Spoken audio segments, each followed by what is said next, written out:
ٹھیک ہے۔ بس جب واجب ہے عبادت اس کے سبب کے ساتھ، تو امر کو ادا کرنے کی وجہ جو عبادات اس سے ہے وہ اس پر ہیں، ٹھیک ہے۔ پھر امر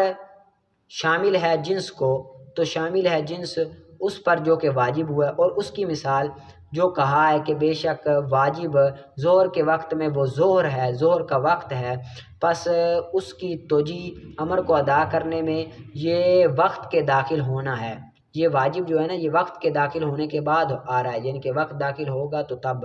پھر جب تکرار آیا وقت میں تو تکرار آیا واجب میں، پس شامل ہوگا امر اس دوسرے واجب کو ضرورتاً، اس کا شامل ہونا کل جنس کو جو کہ واجب ہوتا ہے اس پر، روزے کی حالت میں ہو یا نماز میں ہو، پس ہے تکرار عبادات متکررہ میں اس طریقے کے ساتھ، نہ کہ اس طریقے کے ساتھ کہ امر تقاضا کر رہا ہے، ٹھیک ہے۔ یعنی کہ جب جب سبب آئے گا تب تب وہ امر بھی لوٹ آئے گا۔ اس کا خلاصہ کلام یہ نکلا کہ جب سبب آتا ہے تو رب تعالیٰ کی طرف سے ایک امر بھی آ جاتا ہے، زور کا ٹائم آتا ہے تو امر آ جاتا ہے، ٹھیک ہے۔ اس کو یاد کر لینا۔ آگے ہے کنز الدقائق کا، اور اگر اپنی متوع بیوی کو کہے مرد انتی طالقن ثلاثا للسنتی، کہ تجھے طلاق ہے 3 سنت، تجھے 3 سنت طلاق ہے، تو واقع ہو جائے گی ہر طہر میں ایک ایک طلاق، کیونکہ اس نے سنت کی نیت کر لی ہے۔ اب سنت تو طریقہ یہی ہے کہ ہر طہر میں ایک طلاق دی جائے، تو ایک طلاق واقع ہوگی ہر طہر میں، ٹھیک ہے۔ اور اگر نیت کرتا ہے کہ واقع ہو 3 ایک ہی گھڑی میں یا ہر مہینے میں ایک ایک، تو صحیح ہوگی، تو ہر مہینے میں نیت کر لیتا ہے یا ایک ایک ہی کر لیتا ہے تو یہ بھی صحیح ہوگی۔ اور واقع ہو جائے گی طلاق ہر مرد کی جو عاقل ہو بالغ ہو، جو عاقل ہو بالغ ہو، اور اگرچہ مکرہن، اگرچہ زبردستی لی گئی ہو اس سے، یا مستی میں ہو، ٹھیک ہے۔ اور گونگے کی طلاق اس کے اشارے کے ساتھ، وَأَخْرَسَ بِإِشَارَتِهِ، اور گونگے کی طلاق اس کے اشارے کے ساتھ ہو جاتی ہے، حرن آزاد ہو یا غلام ہو، آزاد ہو یا غلام، نہ کہ بچے اور دیوانے کی طلاق اور سونے والے کی طلاق نہیں ہوتی، بچے کی بھی نہیں ہوتی، جو دیوانہ ہو جائے اس کی طلاق بھی نہیں ہوتی، سونے والے کی نہیں ہوتی۔ اور آقا